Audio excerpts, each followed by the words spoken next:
안녕하십니까. 시네스토랑 지배인 서사무엘입니다. 네, 안녕하십니까. 주민찬입니다. 안녕하세요. 배우 주예은입니다. 네, 안녕하세요. 반갑습니다. 배우 권혜성입니다. 네, 안녕하십니까. 오늘은 저희가 최근 아카데미 나무주연상을 받은 더 웨일이라는 작품을 가지고 왔습니다.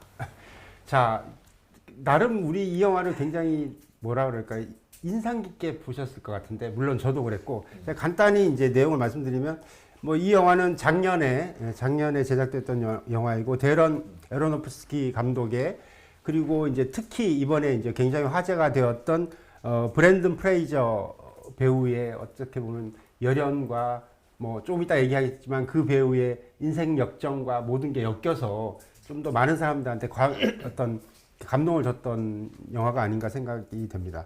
지금 이 영화는 그 허멜 멜빌이라는 1891년도의 그 소설을 거기에서 나오는 게 더 웨일인데, 그러니까 우리가 왜 큰 고래를 이제 더 웨일이라고 하는데 모비딕이라고도 하고, 이제 뭐 어떤 그런 데서 어떤 착안된 영화이기도 하고, 그리고 이제 최근에 이제 특히 더 웨일이라는 연극 작품, 아까 예은 배우가 잠깐 얘기했지만 연극 작품에서 이 시나리오 각색본으로 되어서 이제 된 작품이죠. 그러니까 원작이 연극이었던 거죠. 그렇죠. 연극이죠. 찰리라는 사람이 개인적인 일로 인해서, 그러니까 연인이 뭐 죽고 그러면서 막 그 음식에 대한 폭식증 뭐 이런 걸로 인해서 굉장히 거대한 272kg의 몸을 가진 국어 강사죠. 국어 강사가 그의 그 한 일주일간의 인생의 마지막을 보여주는 영화예요. 그러니까 저는 이제 일단 우리 영화 내용을 얘기하기 전에 민찬 배우가 잘할 것 같은데 이 프레이저의 약간 그런 과정을 짧게 한번 얘기해 줘볼까요? 뭐 저도 디테일하게 모르지만 저도 제 세대나 이 세대 사람들은 그 미라의 되게 정말 훌륭한 재밌었죠. 블록버스터의 그 주연으로 많이 알고 계시잖아요. 근데 그 이후에 저도 사실은 이분의 약간 근황이 궁금하긴 했었어요. 어느 날 문득.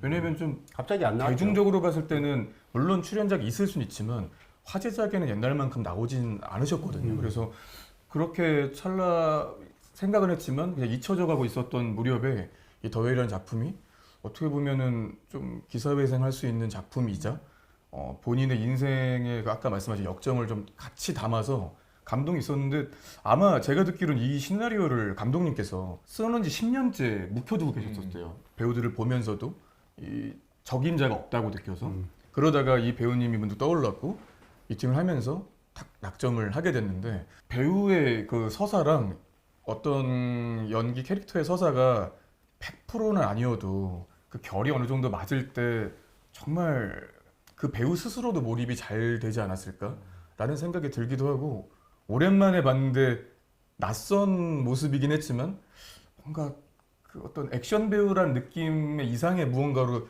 진화한 듯해서 그 세월이 헛되지 않았다 이런 생각은 좀 들었던 것 같아요. 그 감독님이 금방 얘기했지만 굉장히 오랜 시간 동안 이제 적임자를 찾기 위해서 많은 뭐 오디션도 하고 굉장히 그러던 과정 중에 우연히 이렇게 프레이저가 눈에 들어왔던 거죠. 그리고 그 프레이저의 모습이 정말 우리가 알고 있던 옛날에 그 잘생기고 멋진 이런 모습이 아니라 맞아요.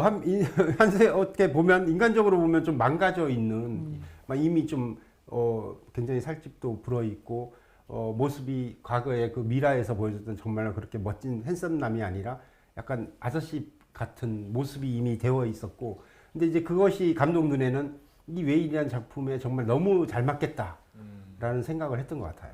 어떻게 보면 제 머릿속에 미라 다음으로 많이 봤던 영화, 좋아했던 영화 중에 조지 오브 정글이라고 있었어요. 그게 되게 OCN 뒤에 채널을 많이 했는데 거기서 보면 남자들이 선망하는 근육질이라고 해야 되나? 정말 멋있는 생활 근육 같은 느낌의 미남 배우였는데, 이번에 몸은 좀 그런 느낌으로 어떻게 보면 망가졌다는 표현을 쓸 수도 있겠지만 영화에는 그만큼 빛낼 수가 없었던 느낌인 것 같아요. 물론 특수 분장도 있지만 기본적인 형태가. 그러니까 사실 이번에 이 아카데미상에서 나무주연상과 분장상을 탔어요. 그러니까 이 작품을 분장상을 안 주면 어떤 작품을 분장상을 줄까 싶을 정도로 맞네요. 그렇죠. 예. 우리나라의 그 로코 중에 미녀능계로도 약간 그런 분장 비슷하게 하지 않았나요? 네, 그렇죠. 우리나라에서도 좀 살집 있는 캐릭터 분장을 했던 작품들이 많잖아요. 드라마도 영화도. 근데 실제로 그렇게 살이 찐 건 줄 알았어요. 어차피 좀 그 비대해지셨잖아요. 그 배우분이. 그렇죠. 근데 그대로 나온 줄 알았는데 거기서 약간 분장이 추가가 된 거네요. 혹시 보셨어요? 그 엄청나게- 분장하는 과정 뭐 나와 있던데. 네, 저 봤어요. 저 그 네. 뒤늦게 봤는데, 이게 굉장히 너무 감쪽 놀랍더라고요. 같던데요, 네. 정말. 거의 눈 그리고- 빼고 다 하던데요. 너무 눈 잘 빼고 그런 것 같아요. 눈 빼고 전부 다 했고 그리고 일반적으로 분장을 해도 CG를 하거든요.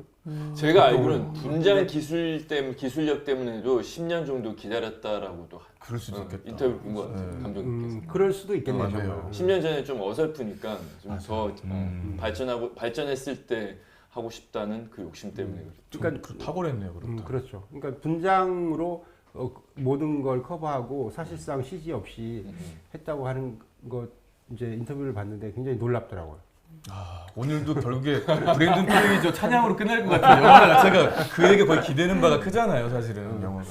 그 수상 소감 얘기할 때도 진짜 너무 울컥하고 왜냐면 얼마나 자기의 정말 그 지난 세월 한 10여 년의 세월이 정말 이제 순식간에 지나갔을 텐데 이제 이 영화를 보면 사실 이 로케 자체는 사실상 97%가 집 안에 집 안이잖아요. 99% 아닌가요? 99%? 바닷가 빼고는 다. 예, 집 안이었던 것 같은데 어떻게 봤어요? 분위기는? 집 안의 분위기? 그러니까 영화의 촬영 분위기? 영화에서 이 로케이션이 한정적인데도 불구하고 근데 어떤 그런 걸 많이 느꼈는지 장면 넘어갈 때마다 다 꽉꽉 채운 듯한 느낌이었던 것 같아요. 꽉꽉 차 있잖아요. 차 차이- 있다. 아니 그 공간에 대한 네. 느낌이 왜냐하면 한 공간이니까 지루할 법도 한데 전혀 그걸 못 느꼈던 것 같아요. 그거는 뭐 배우분들의 연기력이었는지 아니면 촬영 기법이었는지 아무래도 포커스가 배우를 따라가는 어떤 작품이다 보니까 우리가 공간에 대한 어떤 인식 자체가 조금 어느 순간 살짝 빠져 있는 느낌 아니었나요? 저는 그런 생각이 들더라고요. 한참 보다 보니까 같은 공간인데 그래도 그런 공간에 대한 의식이 크게 없고 이렇게 인물에 집중하게 됐던 그런 영화. 그래서 제가 인터뷰를 보니까 화면 자체를 4대3 4대3 비율로 그렇죠. 해서 인물이 더 포커스가 보이게끔 배경보다는 인물 위주로 그렇게 감독님께서 사이즈를 잡고 촬영을 했었다 그러더라고요. 저도 실제로 촬영작 중에 4대3 비율로 찍었던 작품이 두 작품 있었거든요. 그래요? 근데 그 작품이랑 결이 다를 순 있지만 그런 것 때문에 되게 클래시컬하기도 하고 좀 답답한 느낌도 든단 말이죠. 여백이 없으니까 집중은 더 되는 대신에 그가 느낄 되게 답답함들이 좀 확 오는 것 같아요. 공간 자체를 협소하게 만들어놨는데 거기에 막 타이트하게 인물을 잡아놓고 또 집 이외에는 벗어나는 공간들이 별로 없다 보니까 몰입도가 있으면서도 좀 답답하고 그 사람이 느낄 만한 좀 이렇게 억압되어 있는 느낌들도 좀 받았던 것 같아요. 영상 보면서. 그리고 심지어 인물이 덩치가 작지가 않잖아요. 근데 그 화면비 안에 끼어서 약간 맞아요. 몸이 있는 느낌? 그러니까요. 그래서 더 답답하게 보였던 것 같고 아 진짜? 저도 같은 공간이 계속 나옴에도 불구하고 그것 때문에 지루하거나 아, 왜 새로운 데가 안 나오지라는 생각을 안 했던 것 같아요. 그만큼 좀 몰입해서 맞아요. 볼 수 있었던 것 같아서. 어떻게 보면 저희가 역대 다룬 작품 중에서 허만큼 주연의 어떤 그 정적인 연기에 거의 전부를 기대는 영화 중에 하나가 아닌가 싶은데 거의 이 브랜든 프레이저 자체가 지금 거의 배우의 어울리잖아요. 힘으로 가는 영화라고 그런 할 수 영화잖아요, 있지, 이것도. 이거는. 그래서 굉장히 연출력도 탁월했겠지만 이 배우님한테 기대고 있는 부분이 상당히 컸다라는 느낌을 받았던 것 같아요. 심지어 분장도 하고 몸이 무거우니까 액팅도 사실 몸으로 하는 없죠. 게 액팅도 없죠. 사실상 몸 앉아 있는 돌리는 되게 것도 힘들다. 근데 그 안에서 그거 많은 감정과 그걸 다 표현을 해서 연기를 맞아요. 한다는 게 진짜 대단한 것 같아요. 맞아요. 진짜 그 얘기하다 보니까 정말 그런 생각이 더 드네요. 왜냐하면 영화를 봤을 때와 우리가 뭐 놓친 게 아니라 사실상 생각하지 않았던 부분인데 지금 이렇게 꺼내놓고 얘기를 하다 보니까 정말 한정된 공간과 집안도 아니라 사실상 찰리에 집중된 그렇죠. 카메라 워킹이었는데 근데 이게 그렇기 때문에 저희가 이후에 언급할 이제 등장 인물들을 생각해 보면 주연이 어쩔 수 없이 본능적으로 움직임이 많이 없다 보니까 주변인이 많이 움직이더라고요. 약간 맞아요. 연극 보듯이 인물 주위로 이렇게 롱테이크로, 돌죠. 쭉 그냥 계속 뭐 횡으로 움직였다가 또 일로 움직였다 해서 한정된 공간이지만 그런 무빙이 주는 부분에 대한 또 지루함을 좀 덜하게 한 것 같기도 하고 그 주변 인물과 딱 대비되면서 그 정적인 게 더 빛나기도 했어요 개인적으로. 뭐 우리가 찰리에 대해서는 지속적으로 얘기가 나오겠지만 이제 금방 얘기했던 주변 인물들 있잖아요. 또 인물도 많지도 않아요, 그죠? 이 영화의 어떤 이 장편 영화에서 3명? 아 4명? 이제 그래서 세 명이 간호인이었던 리즈와 딸 엘리 일단 그리고 토마스. 이제 선교사라고 자칭된 참칭된 토마스 와이프. 그리고 엘리 뭐였지 엘리인가요? 새생명 뭐 메리 메리. 피자 배달면 배달 피자 한 장면 배달. 나와. 어. 정말 이제 한정된 인물들이었는데 이제 그렇게 보면 이제 이 영화에서 공간도 사실상 한 공간, 인물도 많은 인물들이 아니고 이제 찰리 중심의 영화였고 이제 찰리를 중심으로 금방 우리가 얘기했던 그런 이제 주변 배우들이 함께 이제 이 영화를 끌어갔는데 그 대표적으로 어떤 인물에 예은 씨는 포커스가 맞춰졌던 인물? 저는 사실 찰리 제외하고 말씀해 주신 네, 건가요? 찰리 제하고. 근데 저는 다 좋았는데 아까 마지막에 댄 얘기하셔가지고 피자 배달부 피자. 한 장면 나오잖아요. 한 장면 딱 근데 그 나와요. 표정이 야외. 표정이 그러니까 너무 얼굴은 한 장면, 강력해서 지나간 거는 한 서너 번. 근데 그 표정이 너무 셌어요. 그 셌죠. 또 이어서 나오는 너무 강력해서 좀 한 번 봤지만 되게 임팩트 있었고 구독! 전반적으로는 저는 그 친구 리즈 역할 배우분이 너무 좋았어요.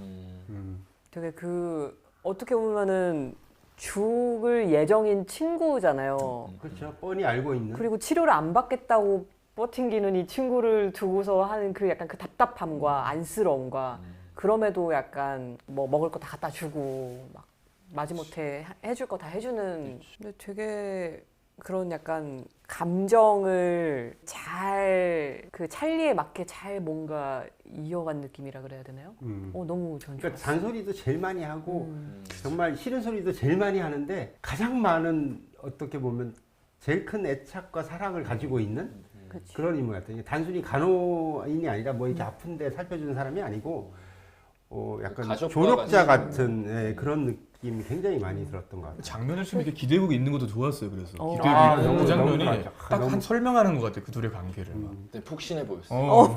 그것도 엄청나게 맞아. 엄청나게 쏘아붙이고 막 네. 난리친 네. 이후에 아무렇지도 않았다는 듯이 큰 고맥이 안겨 있는 안착되어 있는 사람처럼. 다 그 똑같은 장면 생각을 하고 재밌었어요. 있었군요. 저 너무 푹신해 보여가지고 이게 딱 맞춤형 베개처럼 라텍스 네. 너무 매력 있었어. 누가 더 매력적이었다라고 생각 안 들었던 것 같은 게 배우분들이 너무 연기를 잘해서 그 배우분들이 등장하면 그 배우들 연기하는 거에 빠져서 보게 됐던 것 같아요. 심지어 와이프 몇 장면 안 나오는 와이프 장면까지도 진짜 저 와이프가 받았을 상처 그리고 고뇌, 힘듦 이런 게 다 느껴지게끔 연기를 다들 너무 잘해가지고 전 이게 무겁잖아요 내용이. 무겁죠. 무겁고 다들 나오는 인물들마다 무거운 얘기로 얘기를 이제 끄집어내니까 제가 이제 관객으로 봤을 때 힘들다라기보다는 참 마음이 안 됐다라는 생각이 참 많이 들면서 봤던 것 같아요. 그 이제 결론적으로 물론 지금 리즈가 아주 강력하게 시작부터 뭐 마지막까지 그런 뭐 간호인 플러스 조력자 친구로서 역할도 해줬지만 이제 사실 이제 시작하고 바로 끝날 때까지 이제 딸과의 문제가 어떤 주된 이 찰리의 관심사였잖아요. 그 딸이 처음에 등장했을 때 그 친구의 반응, 아버지에 대한 반응, 뭐 뭐 비속어 이런 섞어가면서 게 얘기하지 않았나? 그리고 이성우가 실시간 계속 섞고. 그죠. 근데 딸아이 이야기는 사실 제가 집에서 아들이긴 하지만 뭐 그 정도로 가족 간의 심한 뭐 갈등, 상처 이런 게 없더라도 조금씩의 부모와의 갈등은 다 있으면 잘하잖아요. 정도의 차이는 있지만. 근데 그런 부분에서 저는 되게 그런 부분을 좀 인상 있게 보긴 했어요. 결국에 어른들이 아이한테 상처를 줬을 때 대부분은 그럴 수밖에 없었더라는 변명 위주로 가는데 결국에는 그 부분에서 조금 억울한 지점이 있을지라도 솔직하게 정말 인정하고 미안함을 표하니까 바로 느낌이 바뀌더라고요. 상대방의 눈빛 자체가 바로 바뀌는 느낌을 받아서. 찰리 즉각적으로 미안하다고 그러잖아요. 그러니까요. 리즈한테도 그래서, 그러고 되게- 뭐라고 하면 미안해. 맞아.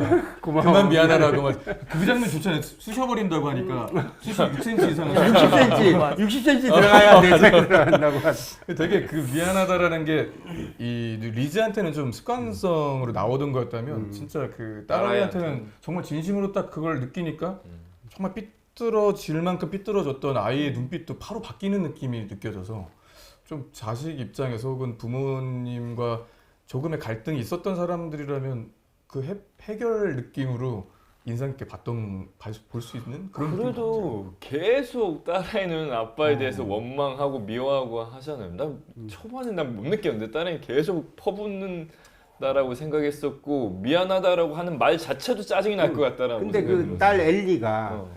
이제 아빠를 미워하는 포인트가 뭐라고 생각하세요? 예를 들면 어렸을 때 떠난 거 아니면 아빠가 그 떠났는데- 게이여서 남자친구 때문에 떠난 것 음. 아니면 여적 있다가 이제 와서 나는 나를 부른 것? 뭐 다일 어떤 것 같은데 떠난 게 이제 시발점이 됐겠죠. 근데 떠나고 했는데도 지금 이 상태로 방치해놓고 살고 있는 모습에도 더 화가 났었을 거니까 모든 게 다 화가 났었을 거예요. 우리를 떠나고 갈 각오였으면 잘 살고라도 있어야 그렇지. 되는데.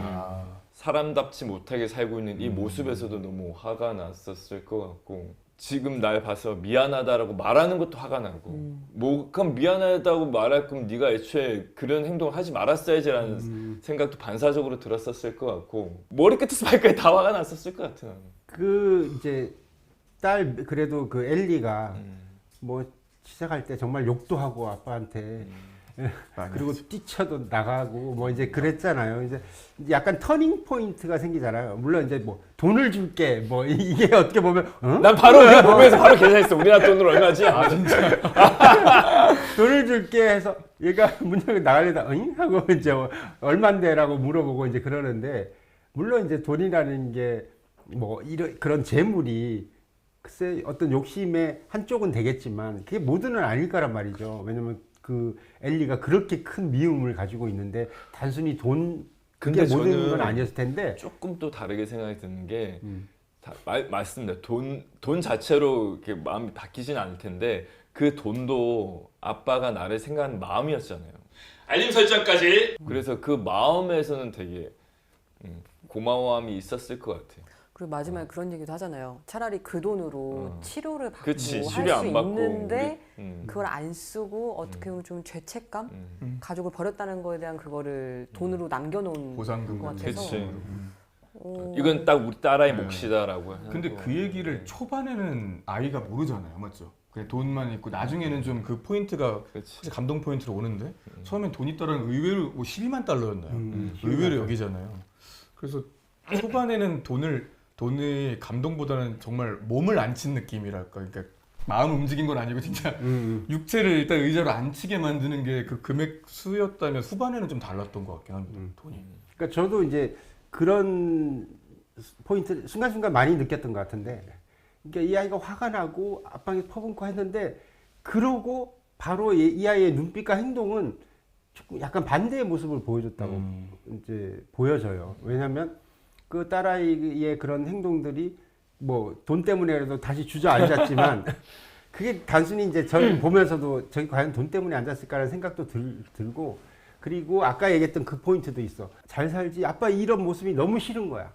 그래서 화가 더 나는 거죠. 그럴 수도 그러니까 있을 것 같아요. 그래서 더 화가 나서 더 다그치고 그리고 이제 뭐 할 때마다 뭐 조금씩 뭐 나중에 샌드위치 만들어 줄 때도 아빠한테 뭐 고기는 또 빼고 준다고. 만들어 주잖아요. 그러니까 그때가 이게 분기점 안 만들어 줘야 같아요. 되는 거거든. 사실은 맞아. 원래 그 아이의 어떤 행동이나 이건 무슨 샌드위치야. 자기가 배고프면 먹으면 끝인데. 근데 샌드위치 만들어 준다고 할 때도 아빠 건강 생각해서 마요네즈 빼고 뭐 빼고 뭐 거 빼고. 준다 그래. 그러니까 이제 그런 잔잔한 포인트들이 이게 두 개가 이 아이한테도 동시에 존재했던 그렇지. 그런 느낌이었어요. 이게 그런 것도 있는 것 같아요. 막 퍼부을 때 상대가 물처럼 다 그냥 계속 그러면 의외로 이렇게 더 안 가잖아요.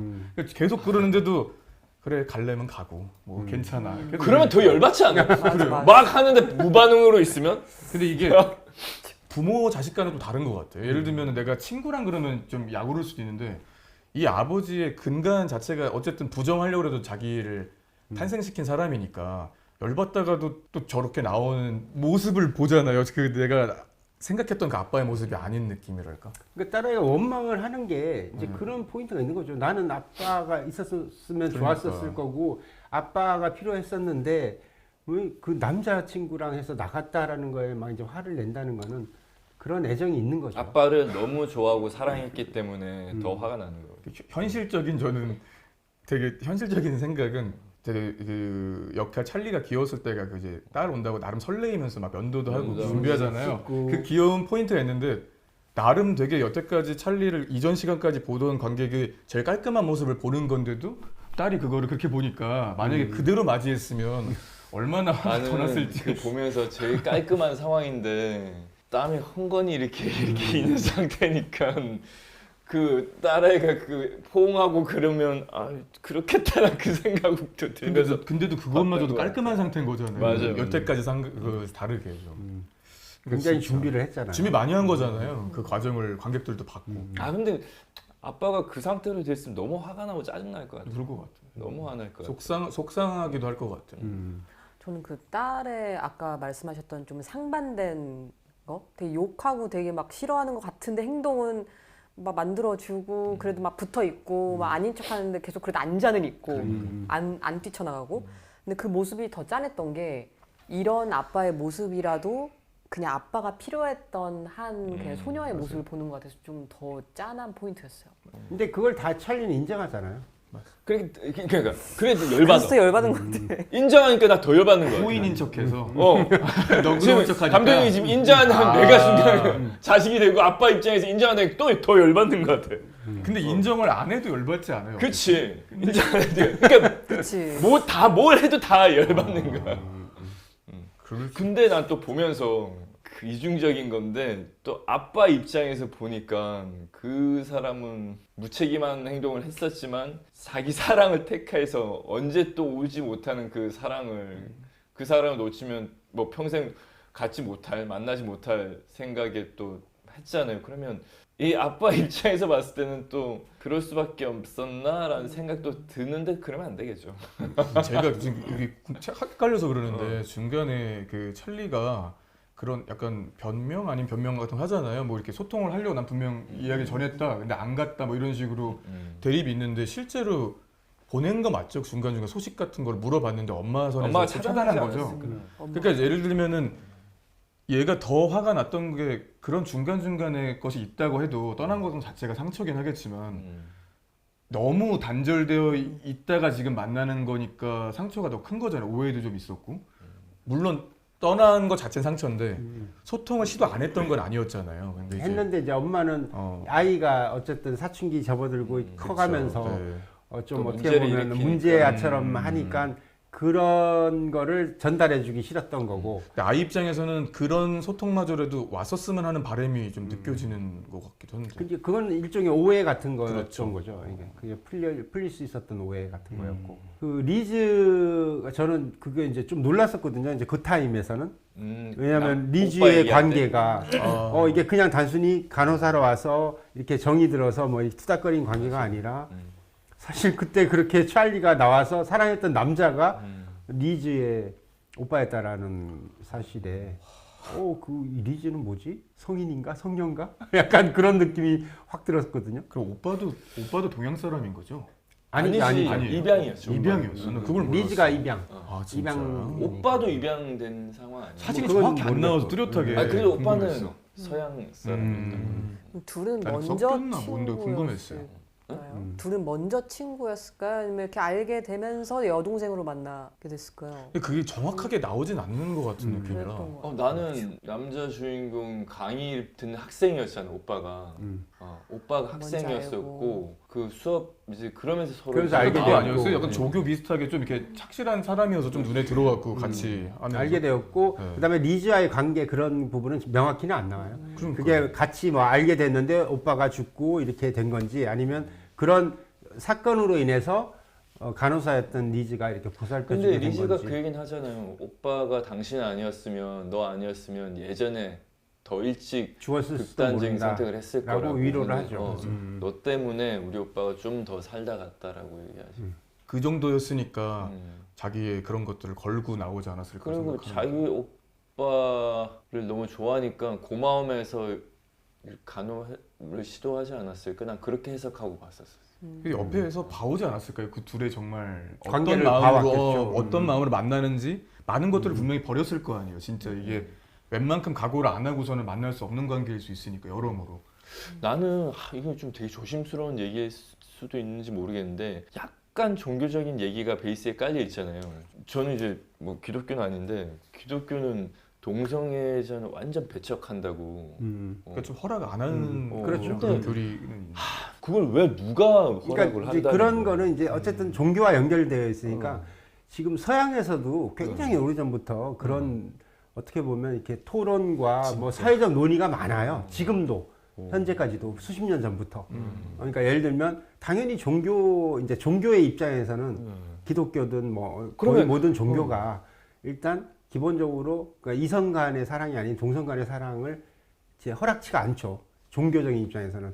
근데 이제 사회의 현상으로서는 전혀 그렇지 않고 뭐 사실 주변에도 굉장히 동성이 많고 이제 이런 문제가 특히 이제 우리나라 같은 경우는 굉장히 조심스럽고 쉬쉬하잖아요. 뭐 이런 논의한 게 한 10여 년 됐나요? 사실 아, 뭐 그 이제 정도도 안 그 정도 됐습니다. 뭐 아무튼 예. 그런데 서양에서는 벌써 이미 3, 40년 전부터 뭐 이런 논의가 활발하게 굉장히 이제 뭐 TV에서도 토론도 많이 하고 하는데 마찬가지예요. 거기에도 지금 똑같이 이게 이건 충분히 개인적인 어떤 의사 결정이고 판단이다라는 사람들이 또 있고 왜 그런 그리고 사람들이 그럼에도 비난받고 불구하고 죄책감, 죄의식을 느끼면서 심지어는 뭐 악마라고까지 얘기하는 사람도 난 들어본 적이 있었거든. 아, 근데 그럼요. 영화 보면서 말도 안 되는 소리를 하고 있으니까 그럼 그 사람 취향인 거고 그냥 두면 되지. 내가 너무 막말하는 건가? 아니 그러니까 그런 얘기들이 사실 많아요. 그래서 이제 뭐 사실 그거는 논란의 여지로 둘 수밖에 없는 아직까지는 그러니까 내가 이게 뭐 보기에는. 예수냐 노냐가 참 어려운 문제인 것 그냥 같아요. 하나 더 좀 더 얘기하고 싶으면 그러면 동성애자는 지옥 가는 건가? 그렇게 얘기하잖아. 그럼 너무 말도 안 되는 소리지. 종교적으로는 그런 거지. 종교적으로는 지옥 가는 거죠.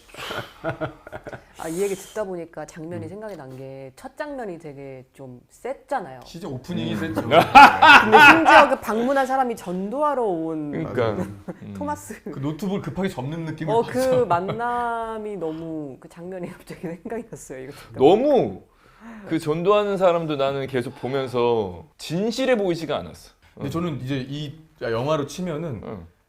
구조상 그렇게 만들어 놓은 인물 같이 보이기도 했어요. 그러니까 정말 신앙 있는 사람이 다 그렇진 않겠죠. 근데 이제 이 영화에서 감독님의 생각 자체가 좀 어쨌든 신앙을 막 이렇게 선호한다는 느낌보다는 배척하는 느낌의 사고를 갖고 있는 감독님 같아요. 그러니까 왜냐면 그렇지 않은 사람들을 조금 더 현명하고 혹은 합리적인 판단을 하는 사람처럼 좀 그려져 있고 나머지 그렇게 돼 있는 사람들을 좀 어리석게 등장시키게 만드는 구조라 이게 어쩔 수 없이 그 사람이 이상해 보이더라고요. 제가 봐도 약간 다정한 가식 혹은 불편한 진심 이게 어떤 게 낫냐인데 이 사람의 다정한 가식이 더 이상하게 보이게끔 만들어놔서 타입화되어 있는 그것도 좀 약간 경계스럽긴 하더라고요.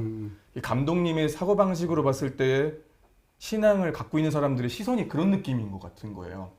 저렇게 뭔가 묻혀 있고 막 사람을 이렇게 하는 거고 근데 다 그렇진 않잖아요. 다정한 가식. 네, 근데 그런 느낌의 것이 신앙을 뭐 자기한테 상처를 줬든 뭐 했든 이건 감독님의 그 삶을 모르겠지만 어쨌든 신앙이라는 기준을 봤을 때 옳고 그른 걸 떠나서 감독님은 좀 배척하는 사람 쪽에 가깝게 시선이 그려진 영화 같은 느낌 정도는 받았던 것 같아요. 저도 토마스 보면서 되게 불쾌했거든요, 사실은. 그 토마스가 어쨌든 이렇게 복음을 전하러 온 거잖아요. 구원하러 온 거잖아요. 찰리를 구원하겠다고 뭔데 왔는데, 구원해 또 그러니까 찰리를 구원하겠다 왔는데, 그러니까 일종의 어렵다. 그 지나 토마스의 잘하지. 뭘 구원하고 토마스의 이 시간 기다렸다. 내가 기다렸어요.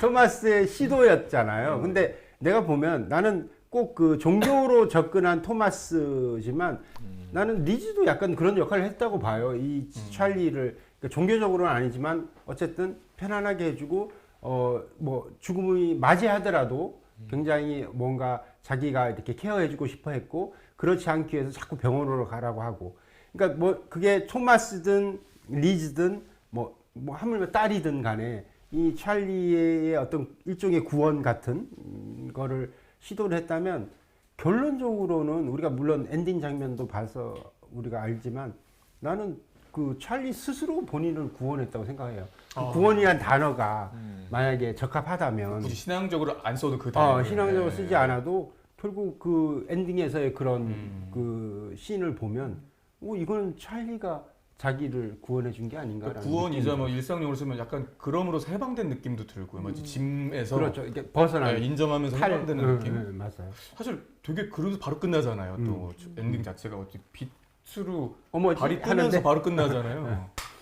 그러니까 참 이게 신앙적인 느낌으로 영화를 보자면 진짜 이 정도로 아까 선배님의 분노 게이지 잠깐 올라올 정도로 이게 막 첨예한 느낌이 드네요. 이 영화가 순식간에 어떤 장애나 이런 부분을 갖고 있는 분이 아니라 그런 쪽으로 보니까 영화가 다루고자 하는 게 생각보다 세다라는 느낌도 나는 들고. 그래서 참 시나리오도 잘 쓴 것 같은데 배우들 연기가 너무 좋은 게 딸아이를 보고 있으면 딸아이 입장에서 확 몰입해서 보게 되고 맞아요. 아빠 입장에서는 아빠 그리고 와이프 입장에서 보면 또 와이프 등장하면 와이프 입장에서 보게 되니까 이 남편이 너무 무책임한 남편의 또 골칫덩어리 딸을 이렇게 보게 되고 그리고 간호사 친구 입장에서는 말 안 듣는 친구의 그렇게 배신감도 느끼고 돈도 없다 그래놓고서는 사실 시선적인 맞아요. 그 장면 되게 완전 배신감 느껴지지. 휠체어도 이렇게 막 갖다 주고 내가 뭐 내 돈 쓰겠다는 게 너 맞아, 맞아. 조금이라도 낮게 주려고 거기 대부분 하자는 공감 건데. 됐을걸요. 어, 절교할 때. 그러니까. 근데 실질적으로 시선적인 주인공은 리즈 같아요. 약간 브래드 프레이저가 메인 주인공이긴 한데 그 간호하는 사람이 그 중간에서 모든 이 사람의 역사도 알고 이 사람이 어떻게 왔는지도 아니까 그 전지적 집착이야. 그런 과거와 느낌이었어. 현재, 미래까지. 그러니까요. 되게 중요한 역할이긴 했어요. 이거 약간 여담이긴 한데 뭐 너무 무거운 것 같아서 그 저희가 옛날에 그녀 영화 할 때 거기서 이제 우리가 그 사만다 역할을 했던 게 스칼렛 요한슨이 아니었고 원래 사만다 역할을 했잖아요. 그렇죠. 그분이 메리 역할이 사만다 모튼이더라고요. 그래서 다시 그녀 영화 때 이 사람의 목소리 녹음했던 건 어땠을까를 들어봤어요. 여기서 와이프로 나왔던 분이 그 사만다 모튼의 맞아요. 사만다더라고요. 그 진짜? 사람이. 네, 이 사람이 그 사만다예요. 아. 여배우 이름이 사만다 모튼인데 사만다 모튼. 이 배우님이 우와. 그때 그 역할 녹음까지 다 했다 그랬잖아요. 그래서 이 목소리가 그때 허의 그 목소리구나라고 생각하면서 들으니까 또 약간 다른 재미. 왜냐면 영화가 너무 무거우니까 좀 가볍게 보고 싶었단 말이에요. 그래서 이제 와이프 나왔을 때까지도 무거우니까 그 목소리 생각하면서 봤어요, 솔직히. 너무 무거워서. 굉장히 되게 스토리적인 입장에서 많이 보게 됐던 것 같아. 이 영화는 정말 그냥 감상하게 됐던 것 같아. 그럼 인간적인 모습 찰리 뭐 그런 어떤 스토리를 다 떠나서 예. 뭐 전후 이런 걸 다 떠나서 인간적인 지금 현재 모습의 찰리는 어떤 거예요? 그러니까 나약한 거예요? 아니면 본인도 물어봤지만 역겨운 건지 아니면 본인 스스로가? 아니 그러니까 찰리라는 이 인물이 그러니까 뭐 앞에 뭐 아이를 떠나고 남자와 사랑을 하고 뭐 이런 걸 다 빼고 지금 현재 찰리의 모습은 과연 나약한 건지 아니면 정말 이렇게 역겨운 건지 아니면 반대로 그 자체가 또 강인한 건지 어떤 그런 그 찰리 자체의 캐릭터에 대한 난 의지는 확고한 것 같아요. 어떤 본인 의지? 의지. 삶에 대한 의지는 아니잖아요. 삶에 대한 의지니까 딸아이에 대한 의지.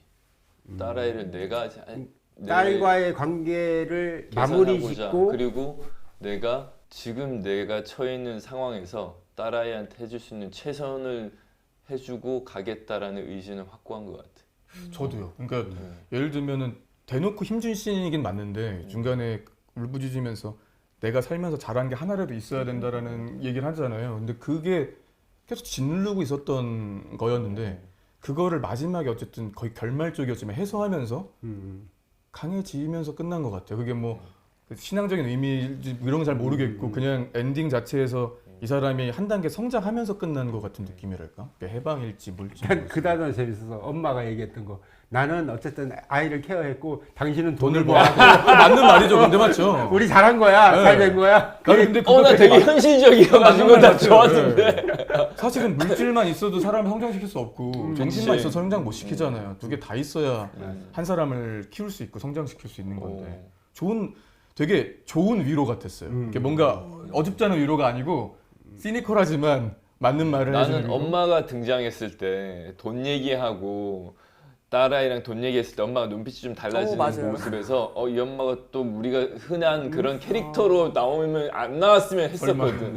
또 돈 때문에 돈 찾아와서 좀 의외였어요. 근데 나도. 그렇지 않고 풀어 나가면서 음. 퇴장해줘가지고 참 좋았던 것 같아. 근데 와이프 입장에서도 그렇게 악하게 마음 먹으려고 한 건 아닐 것 같아요. 와이프가 진짜 사랑했던 것 같아. 보살일 수도 있어요. 원래 맞아요. 그런 얘기 하잖아요. 주변에서도 이 논란이 되니까 어떤 와이프가 있는데 남편이 예를 들어 외도를 했는데 외도를 한 것만으로 상처지만 예를 들면 외도의 대상이 하필 내가 내 성도 아니고 동생. 타 성을 내가 질투해야 되면 정말 자괴감이 많이 든다 그러잖아요.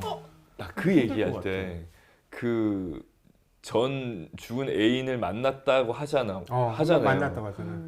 그랬을 때 자기가 어떤 것도 못했다고 하잖아요. 그러니까요. 뭐 밝히지도 못했다고. 어. 우리 미성년 보면서 염정아 선배랑 맞아. 그 누구지? 그 분, 김소진 선배랑 붙었을 때 뭐 어떤 것도 못하잖아. 그게 실제로 저런 상황이 되면 뭘 어떻게 하지 못하나 그 생각했던 제 거. 주변에도 있었어요 그런 분들이. 근데 너무 어떤 사람이 가늠할 수 있는 상대한테 질투를 하던 원망을 해야 되는데 이게 내가 상상하는 것 이상이 벌어지면 동성을 사랑해서 헤어졌고. 제 주변 그렇죠. 아니 나는 뭐냐면 사람과 전쟁 같은 걸 보면 막 뭐 폭력을 쓴다든가 폭언을 한다든가 그렇게 해서 막 혼을 내주는데 어렵지. 그렇게 해줄 법한 상황인데 그러지 못한 야 이게 현실적으로는 이렇게 되나? 너무 내가 감당하기 힘들어서 그러니까 아니면 너무 뭐 어려울 것 같고 심지어 그거 자기가 상상한 또 바운더리 완전 이상이잖아요. 이건 뭐 외도도 상상을 못하지만 외도는 이게 뭐 인류사에 있을 법한 일이긴 한데 그 이상의 것이 나한테 닥쳤을 때는 완전 다른 문제니까 그 와이프가 겪을 만한 마음이 충분히 느껴졌어요. 와, 정말 혼란스럽긴 했겠다. 이 얘기 처음 들었을 때 어떻게 느낄까? 그런데 저는 그 메리의 그런 캐릭터가 약간 신의 한 수 같다는 느낌이 들었어요. 왜냐면 처음에 우리 혜성 배우가 얘기했던 것처럼 나도 저 또 뻔한 스토리라기보다도 약간 그런 절차로 가지 않을까라고 생각했는데 굉장히 의외로 아직도 이 찰리에 대한 애정이 깊고 그리고 지금의 이 모습을 굉장히 안타까워하고 있고 그리고 그 이후의 미래에 대해서도 굉장히 긍정적으로 얘기하는 걸 보고 굉장히 위안을 내가 받았다고 할까 보는 관객으로서 인물이 다 불쌍해. 거기 맞아요. 나오는 인물들이 다 처있는 상황이라든가 너무 안 됐고 안타깝고 불쌍하고 제가 우리 시네스토랑 얘기하면 약간 감정이 내가 치우쳐지는 게 처음인 것 같아 이 작품. 네. 인물들이 다 그 인물 입장에서 보면 다 눈물 날 정도로 안 보는 된 거. 내내 애틋해. 계속 저도 그랬어요. 그리고 그냥 물리적으로도 이미 너무 어쨌든 좀 답답할 수 근데 있잖아요. 시작은 그 아빠가 한 거야. 시작이 아빠가 그 짓거리만 안 그건 했었으면 사실이긴 가족들이 그 사람이 자기가 어쨌든 정당이든 아니든 자기가 타인한테 상처 줬던 거를 자기가 삶으로서 약간 스스로 벌 받고 있는 느낌으로 그치. 풀어내는 것 같아요. 그게 마지막에 그래서 본인이 더 빨리 가려고 더 막 폭식하고 그런 거 아니에요? 그런 것도 있고 그래도 지금보다 화가 날 빨리 때도 가려고가 아니라 그런 거 아니에요? 그건 이제 어느 순간 그건 또 병이죠. 폭식하는 것도 이제 병이 됐던 거. 좋아요. 뭐 영화 전반적으로 나오는 게 사실 초고도비만 사람의 이미지잖아요. 그러니까 그 어떻게 생활하는지를 사실 거의 처음 본 것 같아요. 그렇게 막 끌고 다니고 샤워할 때도 이거 뭐 일어서지도 핸들 같은 거 네. 잡고서 이렇게 하는 모습이 너무 저는 실제로는 충격적이어서. 더 처참했다는 생각은 했어요. 만약에 정말 그런 몸무게가 상태 그 정도로 육박하면 사람이라면 영화에서 보여줬던 정도의 그런 움직임이나 그것도 힘들지 않을까라는 생각이 들더라고요. 저도 똑같았던 게 심지어 저희는 그래도 그의 정서적인 것과 과거와 모든 거를 케어할 수 있는 리즈라는 사람이 있지만 그냥 예를 들면 돈으로만 고용한 사람이면 그 정도로 마음을 위안해 줄 수는 없을 거잖아요. 돈으로만 위한 사람은 도망갈 것 같아요. 그러니까 그럴 수도 있고 혹은 이 사람이 지금처럼 이렇게 좋은 방향으로 못 갈 수도 있었을 것 같아요. 그냥 예를 들면 방만 정리해주고 이 사람의 대소변 정도만 가려주고 음식 정도 해주는 걸로는 지금같이 성장할 수 있었을까 싶으면 리즈의 역할이 굉장히 큰 거죠. 역설적으로. 그래서 이 영화가 너무 다른 어떤 그냥 약간 루저 느낌의 그냥 저 사람의 얘기라기보다는 그냥 누구나 저렇게 될 수 있는 이야기라고 저는 생각이 들었어요. 왜냐면 어떻게 보면은 폭식을 하고 그렇게 비만이 된 것 자체가 애초에 약간 극심한 우울증, 그렇죠. 약간 마음의 병이 있어서 그런 자기 파괴적인 행동을 남자친구가 한 가고 거잖아요. 떠나고 나서 네. 그러니까 멈출 수 없는 단계였던 거죠. 근데 그 모습이 사실 우리 주변에도 저도 예전에 폭식증 비슷하게 온 적이 있어가지고 그럴 수 있어. 그게 정말 단순히 뭐 먹을 걸 좋아해서가 아니라 이게 심리적인 어떤 허해서 어른들 허함과 허하다고 하잖아요, 그런 거. 그런 거에서 그래서 그 먹는 장면들 나올 때마다 너무 약간 마음이 아픈 나 거예요. 그 슬펐어. 맞아. 피자 막 먹을 때. 이거 막 데니랑 아이 컨택하고 막 하는데 과자 너무 이렇게 막 짠하더라고. 초콜릿 막 충격- 아니 충격이었어요. 소스를 막 이렇게 충격적이었어요. 짜잖아요. 정말 슬펐어요. 그거야말로 다큐 같은 예, 약간 맞아요, 느낌의- 슬펐어요. 눈물을 머금고 먹더라, 맞죠? 심지어 그 음식. 그리고 다 개워내고. 맞아. 자, 우리가 뭐 시작 부분에서 사실은 얘기를 했는데 이제 이 집, 찰리의 집 일종의 감옥 같지 않아요? 그러니까 안, 밖과 이제 뭐 격리 아닌 격리, 그리고 이제 이렇게 창문으로 이렇게 새 모이를 주고 밖과의 약간 단절돼 그렇죠. 그러니까 뭐 밖이 보이긴 하지만 나갈 수도 있지만 나가지 못하고 나가지 않고, 그러니까 이 공간에서 이제 찰리는 이렇게 어떻게 보면 탈출하려고 막 이렇게 노력하지도 않잖아요. 그러니까 이건 감옥 아니에요? 찰리한테 있어서. 저는 공간을 봤을 때 감옥 같다는 느낌은 아니었는데 그 딸아이가 이제 문 쪽으로 와서 걸어오라고 할 때. 그때 보고 확 이게 진짜 감옥인가 느꼈어요. 그러니까 자기 발로 나서지도 그러니까 못하는 스스로 가둬놓은 감옥. 심리적인 감옥 네. 같은 거죠, 사실은 그 공간보다는. 자기가 그걸 설정해 놓은 죄악감에 못 나가는 느낌 같은 거니까. 그 유일하게 문 근처로 가는 게 이제 피자. 근데 피자 받으러 갈 진짜로 때밖에 이런 없으니까. 상황에 있는 사람들이 꽤 있겠죠. 저는 그리고 이 영화를 통해서 그 고래라는 단어가 그렇게 좀 예를 들면 체구가 있으시고 그렇게 초고도 비만 분을 좀 멸하는 단어인지 처음 알았어요. 몰랐어요. 그 단어가 그렇게 웨이라는 나쁘게 쓰이는지. 단어가 네, 몰랐어요. 약간 속어처럼. 네, 저희는 뭐 어릴 때 남자들은 다른 의미로만 그런 거를 들어봤지 그게 그런 단어. 다른 님이 뭘로 들어요? 저희 뭐 그러니까 남자 성장통 남자들 성장할 때 수술 받잖아요. 고래. 난 더 웨이. 그런 거나 알지. 몰랐어요 진짜. 고래 잡는다. 이게 그런 단어로 쓰이는 것 자체를 전혀 몰라서 이번 계기 때 알게 됐고. 그러니까 이게 진짜 연극 같은 느낌의 영화였어요. 원작이 그래서 연극의 뭐 세트 세트 장소. 장소, 한 공간에서. 정말 계속 등장인물도 셋이 같이 있을 때가 거의 둘이 한 명 등장하고만 빠지고 보통 이런 구조. 난 이거를 우리나라에서도 더 웨이를 연극으로 공연해서 올렸으면 좋겠어. 너무 괜찮겠죠. 보고 싶어. 맞아, 보고 네. 싶어요. 근데 이 사람 근데 분장을 영화를 한 번 하면 그러네. 매일매일 하려면 좀 그게 힘들긴 힘들겠다. 하겠잖아요. 어때요? 이거 진짜 쉽지 않겠다. 대여섯 시간씩 등장을 하고 맞아. 연극 공연 하루에 한 시간 1회 반을 이상은 못 한다 무조건. 일주일에 한 2회만 나 해야겠네. 궁금한 게 있는데 공간 말씀하셔서 생각이 나는 게 엄청 정돈이 잘 되는 깔끔한 방이 있잖아요. 침대 있고. 난 사실 처음에 그 방을 봤을 때는 딸아이를 위한 방이라고 생각했었어요. 남자친구랑 그쵸. 함께 했던 있던 방이죠. 방이죠. 난 처음에는 우리 딸아이가 오면 내가 지금 있는 거실이나 이 공간 너무 지저분하고 그렇지만 우리 딸아이는 여기서 딸아이를 생각하면서 막 아니 왜냐면 방이 너무 예쁘게 꾸며져 있어가지고 호텔방처럼 거의 다 네. 각자 근데 이렇게. 제가 다시 보니까 그게 전 남자친구와 그렇죠. 추억이 함께 있던 방. 했던. 그럼 왜 문 열고 참에 그게 저는 냄새 맡잖아요, 그래서 그 향기. 냄새를 처음에 어떻게 해석을 했냐면 우리 딸아이가 여기 들어왔을 때 좀 쾌적하게 만들어주고 싶다 뭐 이 마음으로 봤었는데 다시 보니까 그게 그렇죠. 아닌 거죠. 자, 우리가 뭐 예를 들면 이제 사실 이 영화는 야외 촬영도 아니고 해서 그런 공간이나 외적인 미술 다른 부분 얘기할 게 사실 거의 없는데 여러분들 인식하셨는지 모르겠지만 영화 시작하고 이제 월, 화, 수, 목 이렇게 진전되잖아요. 거의 모든 날에 비 왔던 거 기억하세요? 맞아. 거기 비가 왔어. 그러니까 그게 이제 그 과정 중에 찰리의 분명한 이제 심정을 보여줬다고 보고 맨 마지막 날 햇살이 가득했던 것 같습니다. 이제 그런 거, 그러니까 이제 제가 이제 같이 하고 싶은 얘기인데 그러면 이 찰리는 과연 그 이제 거대한 그 흰 고래, 그 선장이 잡으려고 했던 그 고래로 비유된 이 찰리는 정말 그런 절망적인 바다 위에 떠 있는 건지 아니면 어떤 희망적인 바다 위에 떠 있는 건지. 마지막은 딸아이랑 잘 풀었었고 그리고 혼자 직접 보행기 없이 걸어가잖아요. 그러면 희망적인 거 아니면 또 그 남 아빠가 학생들한테도 그냥 솔직하게 쓰라고 하잖아요. 속이지 말고 꾸미지 말고 자기 모습 드디어 모습 보여주면서 보여주면서. 거기서 좀 해방된 것이 아닐까요? 본인이 그 강의할 때도 학생들한테 다 가리고 숨기고 하다가 놔버리고 깨 부수고 나온 거잖아요.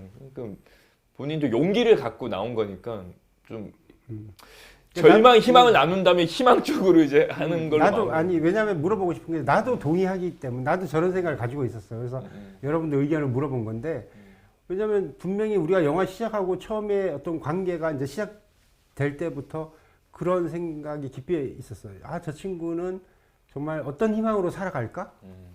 근데 이제 그런 인간적인 과정들을 조금씩 털어내면서 딸과 토마스와 이 리즈와의 관계를 털어내면서 스스로 약간 그런 희망으로, 그러니까 죽음이 일주일 있으면 넌 죽어, 일주일 있으면 이 사람은 죽어라고 분명히 얘기했는데 나도 알아 했단 말이죠, 찰리는. 근데 그럼에도 불구하고 그 친구는 그 방향으로 나가면서 나는 굉장히 자기의 마지막 삶을 희망적으로 생각한 게 아닐까 그런 생각이 들더라고요. 그 틀 안에서 본인이 가둬놓은 감옥 안에서 깨고 나와서 깨고 나오고 이제 떨치고 뭐 물론 아까 그 맨 마지막 엔딩의 그런 약간 구원적인 느낌으로 막 점프하면서 끝나는 게 저는 오히려 살 날이 얼마 남지 않았다는 거를 알아서 더 희망적인 행동을 할 수 있었지 않았을까 싶은 것도 있어요. 그래서 내가 떠나기 전에는 나 스스로에게 좀 솔직해지고 싶은 진실해지고 싶은 마음 뭐 그런 그래서 예전에 어디서 커뮤니티나 혹은 의사 선생님들 나와서 하는 그 인터뷰 보면 그 인간의 5단계 얘기하잖아요. 불치병을 앓게 되면 뭐 처음에 분노 갔다가 이거 있잖아요. 마지막에 결국에 수긍, 인정, 반성. 근데 진짜 그게 맞는 것 같아요. 맞는 말씀인 것 같은 게 죽음 딱 앞에서는 결과적으로 부질없고 이게 뭐 굳이 가식을 떨 필요도 없는 것이고 가장 솔직해지고 담백해지는 순간인데 그 입장에서 다른 사람들을 보면 바둥바둥 대면서 조금이라도 가식 부리거나 혹은 그렇게 하잖아요. 마지막에 자기 얼굴까지도 공개하면서 그 솔직함이자 저는 그게 인정이라고 생각하는데 인정하고 솔직해짐으로써 해방된 것 같은 느낌도 좀 받았고 근데 그게 역시나 이 사람이 죽음이라는 것을 앞뒀기 때문에 조금 도움받은 건 맞는 것 같아요. 정말 만약에 불치병이 그러니까 죽음이 아니고서 그냥 단순히 지금 비대해진 상태로만 살아갔을 때는 분노 단계에서 끝날 수도 있는 건데 그런 용기가 안 생겼을 수도 있는. 그 직전에 그랬잖아요. 또 막 그 학생들 막 써놓은 거 보고서 막 분노가 이만큼 치밀어가지고 막 안 좋은 욕설 쓰고 근데 결국에는 다시 평온한 상태 받아들인 것 같아요. 그리고 자기가 얼마 안 남았다라는 것도 느낀 것 같고 그러니까 뭐 리즈한테도 딸에게도 계속 미안해 그런 미안해 것 같아요. 미안해 네. 아빠가 미안해 하고 세상을 상대로 분노할 필요 없어 나만 미워하면 돼 그런 얘기도 했던 것 같아요. 맞네요. 근데 그 분노를 너무 다 먹고 이러면서 그러니까. 본인한테 푼 것 같아서 결국에는 그 본인한테 너무 단계를 가혹했지. 맞아. 그 기간을 지나오면서 그 단계를 다 지난 게 아닐까 말씀하시는 그냥 그- 불쌍해. 맞아. 그런 것 같아요. 불쌍해. 자 오늘 우리 하루 종일 찰리가 안타까워서 다들 좀 안타까움에 많은 그런 마음을 가지고 있었던 것 같네요. 자 우리가 웨이를 보면서 그 찰리의 어떤 안타까움에 사실은 뭐 저도 그렇고 우리 모든 우리 오늘의 출연진 분들께서 피자도 먹기 좀, 싫고 좀 디프레스 됐어. 디프레스 돼 있고 좋구나. 침체되어 되어 있는데 어쨌든 이 영화가 그래도 대단히 호평받고 그렇죠? 그럼에도 불구하고 이 영화로 굉장히 호평을 받고 그다음에 프레이저가 나무주연상도 타고 이 영화를 어쨌든 마무리하면서 우리 각자가 뭐 느끼는 그게 배우에 대한 거든 아니면 이 영화에 인생에 대한 대해서? 거든 인생에 관한 거든 한마디씩 한번 해볼까요? 아까도 언급을 했던 건데 저는 되게 자기 파괴적인 모습이랑 폭식증 이런 거에 조금 너무 짠하게 봤던 포인트들이 많아서 그걸 보면서 좀 더 나를 좀 사랑해 주자. 그리고 큰 어떻게 걸 보면 느끼셨네요. 댄 역할이 아까 너무 짧게 나왔지만 저는 좀 강렬했는데 사실 얼굴 보기 전까지 계속 그냥 말을 걸잖아요. 어쨌거나 친절했죠. 관심을 오히려. 계속 가져주는 거. 그래서 안 보이는데 계속 뭐 잘 있죠? 하고 그런 나 댄이에요. 네, 댄이에요. 하는 모습이 어떻게 보면 이 사람한테는 되게 나름의 좋아질 수 있는 그런 손길이었을지 않을까. 그래서 누군가 또 그런 사람이 있으면 사랑이 필요하다. 네, 약간 음. 위아더 워드로 끝나는 지금 연말에 나가는 거 아니잖아요. 연말 연시 때 나가는. 저는 이제 저랑 좀 많이 빗대면서 봤던 것 같아요. 내가 만약에 우리 딸이 지금 이제 우리나라 나이로 만 8살인데 그런 선택을 해서 혹시 그러니까 그렇게 되고 딸아이한테 그렇게 상처를 주고 하면 어땠을까? 가장이고 아빠 된 입장에서 어떻게 하는 게 좋은 걸까? 잘 사는 걸까라는 생각도 하면서 봤는데 자, 마무리 이제 잘 하셔야 돼요. 아니 그게 아니고 봤는데 결론은 영화 보고 마지막에 느꼈던 거는 전 딱 하나였던 것 같아요. 좀 전에도 말씀드렸지만 우리가 가식을 갖고 살게 되는 것 같아요. 사회에서 사회생활을 하다 보면 이 정도 있는데 이만큼 있다라고 표현한다라든가 더 근사해 보이게 더 있어 보이게 근데 그렇게 살면 그렇게 말하고 나면 전전긍긍하게 되는 것 같아요. 들킬까 봐. 그리고 내가 나 스스로에게 솔직하지 않으니까 저는 마지막 그 학생들한테 하는 게 참 많이 각인이 됐던 것 같아요. 저도 사실은 그런 주의거든요. 그냥 내가 만약에 일 있으면 일 있다 얘기하고 내가 모르면 모른다고 얘기하고 그렇게 살고 그렇게 말하는 게 창피한 게 아니거든요. 그리고 내 정신 건강에도 좋고 그래서 난 스스로에게 좀 솔직하다를 넘어서 좀 진실하게 사는 게 우리가 좀 더 건강한 삶을 살 수 있지 않을까라는 생각했던 것 같아요. 저도 지금 선생님 말씀 들으면서 생각난 건데 저는 이 영화 보면서 조금 결은 다르지만 우리나라 그 옛날에 이창동 감독의 오아시스라는 영화 있었거든요. 그게 생각났던 게 그 당시 인터뷰 보면서 거기 오아시스 영화 보면 우리가 그 두 주인공에 몰입해서 보니까 그렇지만 그 주변에 그냥 평범한 사람들 되게 나쁘게 그려지거든요. 막 좀 약간 이상한 거 보면 막 피하고 그런 거. 근데 그때 감독님이 그게 우리일 수 있다라는 얘기를 되게 많이 했었어요. 우리들도 막 겉으로는 다 저 사람들 왜 저래 막 하지만 막상 이상한 행동을 그러니까 약간 느낌을 보편적이지 않은 행동을 하는 사람 나타나면 좀 이렇게 피한다거나 움찔하는 경향이 있는데 그게 불편하다라는 건 우리 모습을 보니까 불편한 걸 수도 있다라는 그렇네. 예, 그런 걸 봤고 이번에도 보면서 토마스 저희가 지금 오늘 토마스가 약간 죄악시대에서 많이 안 나왔잖아요.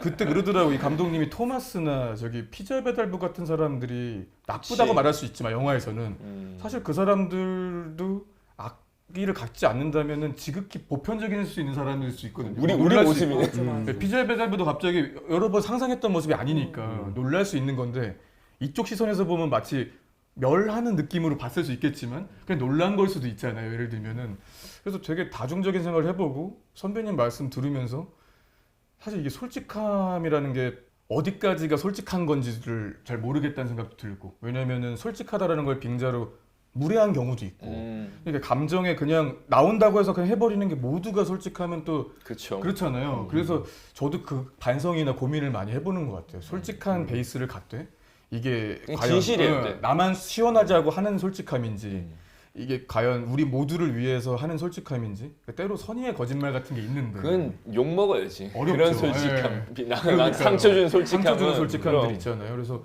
이게 솔직하게 사는 게 정말 저도 목표고 맞는데 그렇게 무례하게 솔직하지 않은 선에서 해볼 수 있는 거를 고민해봐야겠다. 그렇죠. 네. 피해주지 않는 선에서. 그러니까요. 그 선을 저희들도 생각해봐야 될 것 같은 느낌. 그게 문득 들었어요. 지금. 맞아요. 그러니까 지금 우리가 얘기한 것처럼 이게 항상 나의 문제일 때와 내가 아닌 다른 사람의 문제일 때에 우리의 사회적 시선이 굉장히 많이 다르잖아요. 그러니까 물론 이 영화에서 그 문제를 집중적으로 다뤄주지는 않았지만 지금 우리가 공감하듯이 사실 찰리의 문제가 찰리의 문제일 때는 남의 문제였지만 우리가 들어가서 그의 뭐 그 사람이었거나 또는 그의 가족이었다면 이 그를 바라보는 시선은 완벽하게 달랐을 거란 말이죠. 맞아요.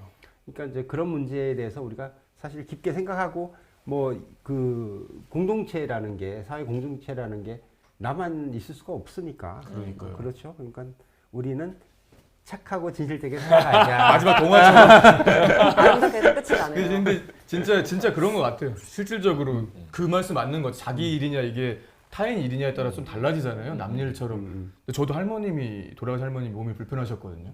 이제 마지막에 후반부를 걸으실 수가 없으셨어요. 인생의 한 절반 정도를. 근데 그렇게 되니까 그렇게 걷지 못하고 집에만 방에만 거의 계셨는데 저희가 바람 쐬어드리기 전까지는 그 단계가 되니까 좀 관심이 더 갔던 것도 솔직히 사실이에요. 그 전에 제가 막 몸이 불편하신 분들을 봤을 때보다 내가 실제로 그 휠체어 이렇게 태우고 그 생각났거든요. 이렇게 태우고 하는 과정을 실제 해보니까 아 이게 정말 나쁘게 말하면 보통 일이 아니구나라는 생각이 들고 관심이 많이 가서 요즘에는 그래서 이렇게 아버지 교육들 때문에 그렇고 함부로 잘 못 물어봐요. 뭐 결혼할 만한 연세가 됐는데 이미 결혼했거나 해서 막 혹시 자녀가 이러면 안 물어보는 게 모르거든요. 어떤 사정이 있을지도 모르고 그래서 조심스럽게 되긴 하더라고요. 결국에 다시 또 다운됐나요? 그거 안 하려고 지금 하지. 할머니 얘기는 편지.